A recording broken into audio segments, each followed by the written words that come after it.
잘 들으십시오.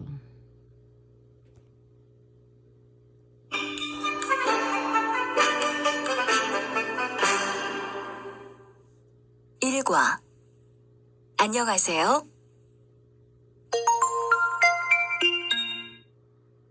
말하기 1. 교실에서 후엔 씨와 안젤라 씨가 인사해요. 다음과 같이 이야기해 보세요. 안녕하세요. 저는 후엔이에요. 네, 안녕하세요. 저는 안젤라예요. 안젤라 씨는 어느 나라에서 왔어요? 필리핀에서 왔어요. 안젤라 씨, 만나서 반가워요. Okay, so i-analyze natin isa-isa.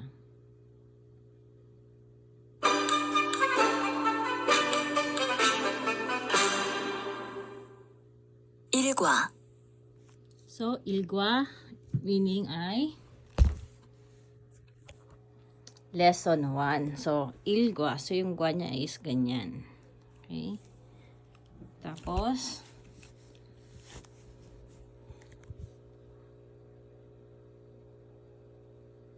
안녕하세요. annyeonghaseyo. So, yung annyeonghaseyo meaning niyan ay hello. Pwede siyang gamitin sa umaga, gabi, tanghali. So, good morning, good afternoon, in evening, ay annyeonghaseyo sa kanila. Next.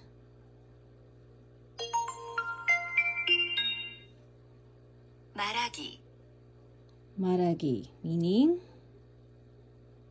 speaking or okay, speaking, sabi niya, maragi.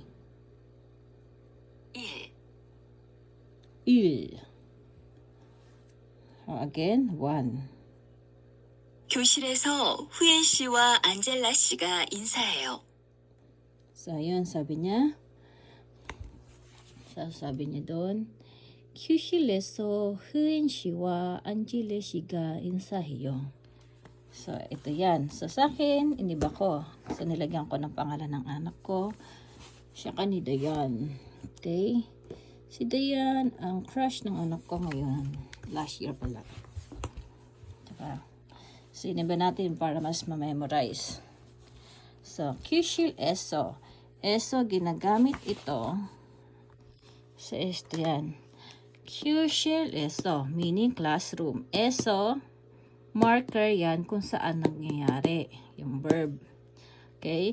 Leksyon shiwa. So, she is emphasize ng saram. Emphasize. So, ito yung nilalagay kapag ano yung tao. Kunyari, leksyon shi. Yan. Dayan shi. Pagtatawag sa tao. Okay? O, kumbaga yan ay Mr. or Mrs. Mr. or Miss. Okay? Leksyon shi. Mr. Lekson. O, dayan shiga. Ayan. So, leksyon shi wa, meaning ng wa, is and or at saka. Okay?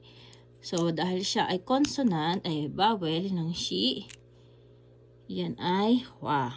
Pero pag consonant is magiging kwa. Kwa. Okay? Ganyan.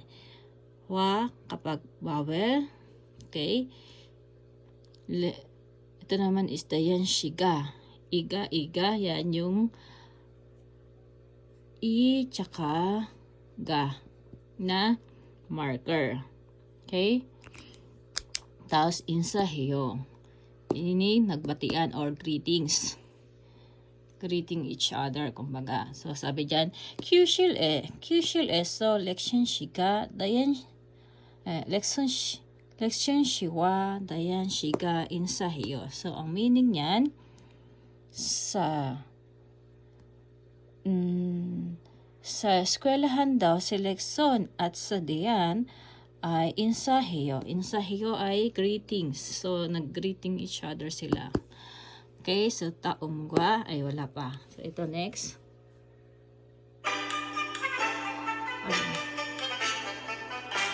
So, pakinggan. 다음과 같이 이야기해 보세요. So, 다시 말해봐. So, sabi niya, 다음과 같이 이야기해 보세요. So, ayan yan. 다음과 같이 이야기해보세요. 다음과 같이, meaning ng 같이 is kasama or katulad. Okay? Katulad or kasama. So, taumgwa, gwa ay sumusunod or following. Or as the follow sa taas, sa ano niya, sa conversation, kagaya ng conversation kumbaga. Gaya ng sumusunod, ito kumbaga itong taumgwa kachi, meaning gaya ng sumusunod, iyagihebuseyo, ang pag-usapan natin. So, yun.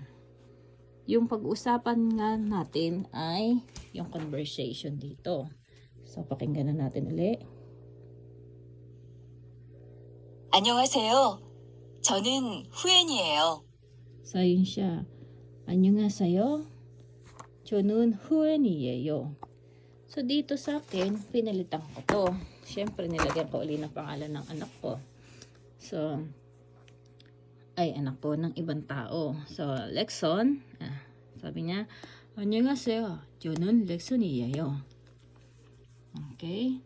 So, next, sabi ng isa, pinalitan lang yung pangalan dito ha. 네, 안녕하세요. 저는 안젤라예요. So, siya si Angela. So, nakalagay dito is Dayan. Dayan. So, 안녕하세요. 저는 다yan이에요. So, meaning, ito. So, hello. Hello. Ako pala si Lexon. Hello. Ako nga pala si Dayan. So, yan. Yan, naglalandian na sila dyan. Diba? No, nag-introduce lang naman. Insahiyo nga eh. So, nagpapakalala lang sila sa isa't isa. Okay? So, next, ang sabi dyan,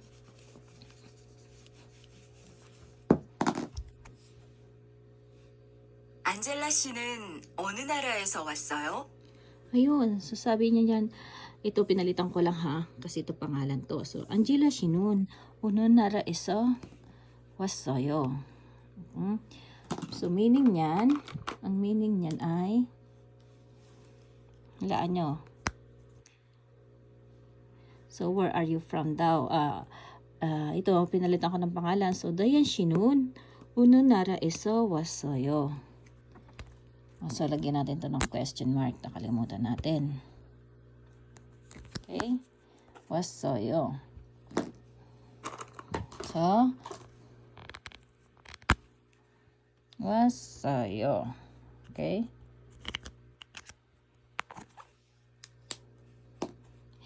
Okay, ulitin natin. So, Dayan Shinun unang nara eso wassoyo. So, sabi niya, Dayan. So, where are you from, Dayan? So, sabi niya, where are you from, Dayan? Sabi ni Lexon, ano? So, again. 필리핀에서 왔어요. So, Philippines-e서 왔어요. So, ito yung spelling ng Philippine, ano? Philippines-e서 왔어요. Okay? So, meaning niya, ibig sabihin niya, I am from Philippines. Okay? So, sabi naman ni Lexon, 안젤라 씨, 만나서 반가워요. ayun. So, nilitan ko na naman ng Dayan. So, Dayan shi manaso panggaboyo. Pero ito yung pinaka-original niya. Yan ha. Angela shi manaso panggaboyo. Philippines-e서 왔어요. Okay? So, dito tayo magpo-focus. Kasi iibahin natin yung grammars. Depende sa... Ibahin natin yung grammar sa polite na grammar. Okay. Nakikita nyo tong iyayo. Itong iyayo, ayan ang marker na iyayo at saka iyayo. Okay. Ay, ibig sabihin yan is I'm. O, pagpapakilala, ginagamit yan sa pagpapakilala ng mga bagay or tao. Kunyari, haksing iyeyo. Lexon iyeyo. Ana iyeyo. Ay, Ana. So, na yeyo. Okay? Na yeyo. Alright? Okay, so dito inilagay, sinama ko yung iyeyo siya kay yeyo. Asa ka, kasi yung iyeyo, ang yeyo is pagpapakilala or okay, pag-a-add siya ng mga noun. Pagpapakilala nga sa tao. So, iyeyo, yeyo ay equal ng iseyo, seyo. Ang kaibahan lang nila, ang iyeyo ay polite ang iseyo. Okay? Halimbawa, sabi niya, ano nga sa'yo, Jonon, Lekson iyeyo. Dahil consonant yung N, which is itong N na yan. Kaya naging iyeyo. Ngayon, halimbawa, kasama niya ang nanay niya. Ay, yung mama niya. So, sabi niya, hinawakan niya si mama niya or inintroduce niya. Sabi niya, Ibunun uri umuni seyo. Umuni seyo. Okay? So, ito ang aking ina. Okay, bakit may uri? Uri, inilalagay yan pag ilalagay yan sa, kunyari, bilong ka sa pamilya or bilong ka sa klase or sa office. Okay? Dahil ikaw, mami mo siya, sasabihin mo, uri, umuni seyo. Or pwede rin naman, ibunun, umuni seyo.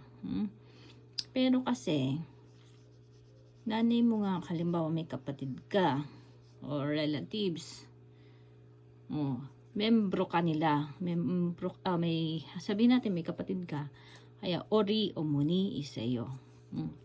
Sabihin, kasama ka, yung uri is belongs ka sa kanya. Belong ka sa kanila. Okay? Grupo. Okay? Ito naman.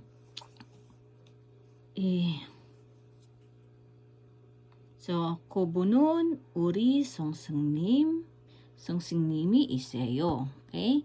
So, yung iyeyo ay katumbas ng iseyo tsaka seyo. Okay? Kubunun, uri, songsingnimi, seyo. Songsingnimi, seyo. Nyari, nakasalubong mo, may yung classmate mo, kasama mo, tapos nakasalubong mo yung teacher mo. Ay, hindi pala. Bakit ba classmate? Siyempre, teacher nyo nga, kilala mo. Kilala ng kasama mo. So, asawa mo, or magulang mo, kasama mo, tapos nakita mo yung teacher mo. So, babatiin mo, ano nga sa'yo, sangsinim? Tapos, sabihin mo, ibunun, uri umuni sa'yo, kasama mo nanay mo, so pinakilala mo, ito po aking nanay.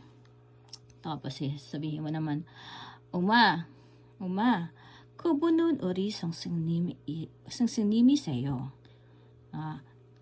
Mama, siya po ang aking teacher. Ang aming teacher, amin yan, sa amin, uri, aming teacher. Pwede mo naman yan sabihin, kubunun sangsingnimi iseyo. Kung ayaw mo ng uri, pwede mo nang lagyan ng magmamayari, Mas maganda kasing uri kasi nga member ka. Pero pwede rin, uri songsingnим iseyo. Pwede rin, okay? So, uri songsingnnim iseyo. Uri kasi, naging teacher mo siya sa klase. So, bilong ka dun sa klase. Kung kasamahan ka dun sa klase. Kaya nagkaroon ng uri. So, kubunun,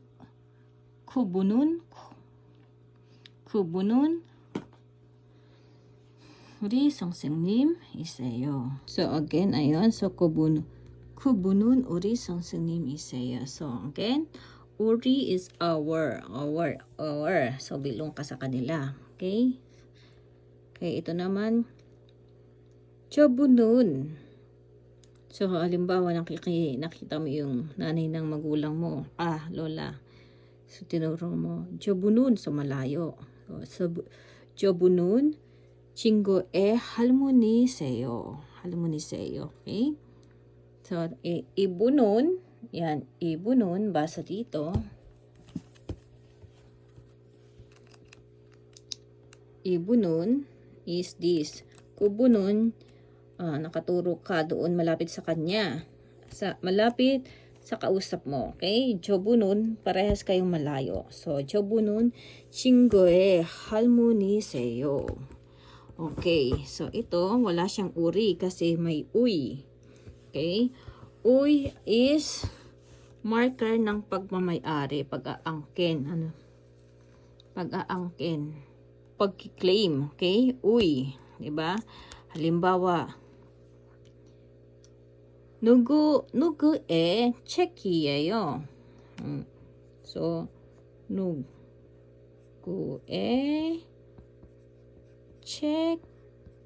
책이에요. Ganda ng sulat mo. I'm so proud of yourself. 이예요. Okay? 누구의 책이에요. Kung kanina daw ba itong kanina daw ba yung libro? So, isasagot naman yung isa. Lekson 시에. Lekson A lang pwede. Lekson 시에 pwede rin. Pwedeng lekson A or lekson 시에 Mr. Okay? leksyoni or lekson 시에 책이에요. Yan. So, okay, lekson notebook yan. Okay? Alright, lekson 시에 lekson 시에 leksyoni 책이에요. or lekson 시에 책이에요. Okay? So, is pagkiklaim or pag-aangkin. Okay? So, burin na natin to. Focus tayo dito. So, ayan. 저분은 친구의 할머니세요. Meaning, yun. Malayo. 그분은 malayo yung kausap niya. No? 그분은 친구의 할머니세요. Okay? So, tandaan, 그분은 우리 선생님이세요. So, yung speaker, kausap mo, malapit sa kanya. Pero pag malapit, ibunun. Halimbawa, malapit sa yung teacher mo, ibunun 우리 선생님이세요. Okay? Ito naman, ibunun 우리 어머니이세요. So, ipagpatuloy na natin to dito. Okay? So, sabi niya nga, anyo nga sa'yo. Kasi dito, so, ayan, kung bakit ko siya sinulat. Kasi, pwedeng polite ang gamitin natin. Okay? So, yung anyo nga sa'yo, ang pinaka-polite niyan is, anyo nga shimnika. Yan. Yung iyeyo din, pwede natin niyang ilagay ng imnida. To, pwede natin tong tanggalin, lekson imnida. Imnida. Sa tao lang to ha. Or sa tao or mga bagay na pagpapakilala. Okay? So, imnida. Ito na yung pinaka-polite niya. Ito, iyeyo, tsaka seyo, iseyo, ay equal. Mas polite yung iseyo. Pero ito as mas formal yung imnida. Okay? So, pag polite natin gagamitin, 안녕하십니까? 저는 렉슨입니다. So, sasabihin naman ni Dayan, 네, 안녕하십니까 do. 십니까 rin ilalagay niya. 안녕하십니까? 저는 다얀입니다. Okay? So, ito. 다얀 씨는 어느 나라에서 왔습니다. Ay, 왔어요. So, pwede nating palitan yan.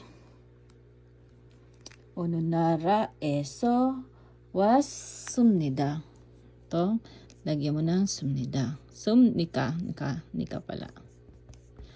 Or po, pwede rin 어느 나라 사람입니다. Kasi ito may eso eh. pwede mong anuhin tong uno, nara, saram, imnika.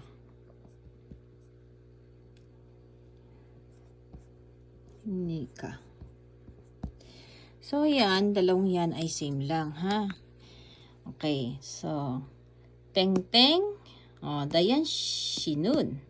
Uno nara eso wasoyo. So, casual lang yan, parehas kayo ng age. Pero kung gusto mong polite, wasumnida. Wasumnika. Or, parehas lang to na, uno nara saram imnika. Where are you from? Din yun ang ibig sabihin yan, ha? So, yung uno nara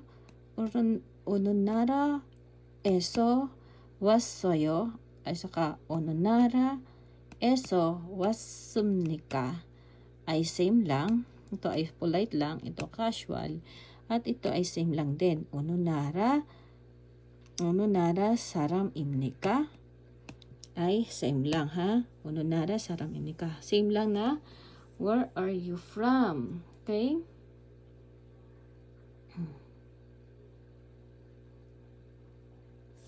So sabi niya, Philippine eso wasumnida.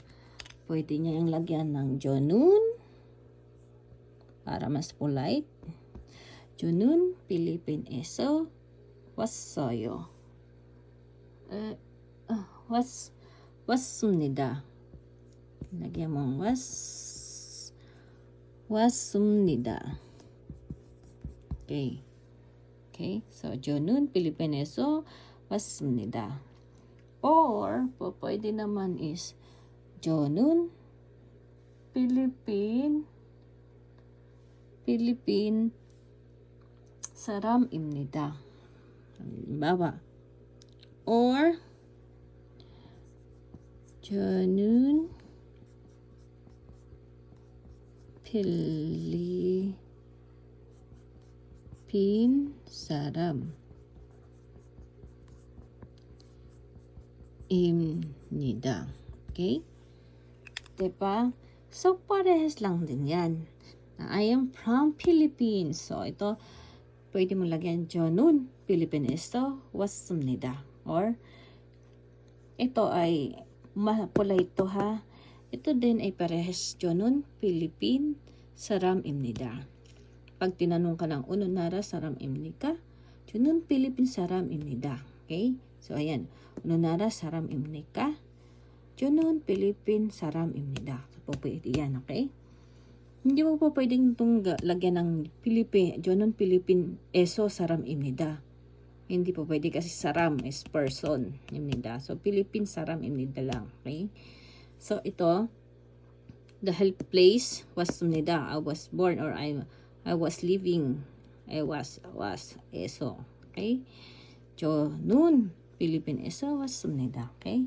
So, dito naman tayo sa last kung bakit ka to sinulat, okay? So, sabi niya dyan, Philippine eso, dayan shi, mana sa panggawoyo. So, panggawoyo is casual lang. Kaya ako naman inilagay itong casual lang yan. So, ang polite, ito. So, 만나서 반갑습니다. Kaya may guhit yan, ha. Kung sa atin sa Philippines, pagento. Paganyan. Kumbaga, same dito, 만나서 paganon. Sa kanila, pag kunyari ito, ibababa dito, pag ganyan yan. Okay? So, 만나서, 반가워요. ito naman, 만나서 반갑습니다. Okay? Okay, ulitin ko. So, 만나서 반가워요. Casual lang yan. So, same age mo. So, ito naman, mas polite. Kanyari, kausap mo mas matanda sa'yo. So, sabihin mo, 만나서 반갑습니다. Again, 만나서 반갑습니다. Again, ulitin ko itong alon-alon na to ay kagaya sa Philippines na ibinababa lang itong nasa taas. Ganyan. Kung sa atin, ganyan. Sa kanila pag ganun, paalon. Okay? So, lagay ko na nga para 만나서 반갑습니다. Okay? 만나서 반갑습니다. Okay? So, same lang silang nice to meet you. Ito naman is 처음 뵙겠습니다 is the same lang na itong tatlong to. To. Same lang sila ng nice to meet you. Nice to meet you. Kaya lang, itong 처음, sorry, may ano to. Itong 처음, ba yan yung mga pentel pen ko. So, yung 처음 ay first. Okay? Minsan hindi sila nagsasabi ng 만나서 반갑습니다. 처음 뵙겠습니다 lang. So, ibig sabihin nun is nice to meet you too. So, pag yan, 처음 뵙겠습니다. Baka, sabi mo, ano yun? Ibig sabihin niya na is 만나서 반갑습니다 rin. Okay? Ay, ibig sabihin niya nice to meet you too. Ha? Or nice to see you. Okay? Kasi, and 처음 is first. 뵙겠습니다 ay Buddha, see you. So, nice to see you. Nice to meet you lang at all yan. Okay? Okay. Ulitin na natin ng polite. So, 안녕하십니까? 저는 렉슨입니다. 네. 안녕하십니까? 저는 다얀입니다. 다얀 씨는 어느 나라에서 왔습니까? 필리핀에서 왔습니다. Or 저는 필리핀에서 왔습니다. Or pwede naman 저는 필리핀 사람입니다. Okay? So sabi niya, Dayan 씨, 만나서 반갑습니다. Polite ang ginagamit natin na 만나서 반갑습니다. Or 처음 뵙겠습니다. Okay? So, yun. So, naintindihan ba? So, 안녕하십니까? Hello. Or, good morning, good evening, good afternoon. So, for short, hello. 저는 렉선입니다. Ako nga pala si Lekson. 안녕하십니까? 네, 안녕하십니까? Hello rin. 저는 다얀입니다. Ako nga pala si Dayan. Dayan 씨는 어느 나라에서 왔습니까? Dayan, where are you from? 저는 필리핀에서 왔습니다. Or, 저는 필리핀 사람입니다. So, meaning, I am from Philippines. So, ako ay, sabi niya, ako ay Pilipino. Okay? Ako ay Pilipino. Philippine saram입니다. Ako ay Pilipino. Yan ang pinaka-translator niyan. Okay? Dayan 씨는 만나서 반갑습니다. Nice to meet you. Or, pwede mong gamitin is 처음 뵙겠습니다. Nice to meet you sa unang pagkikita. So, sayan lang sila ng nice to meet you. Okay?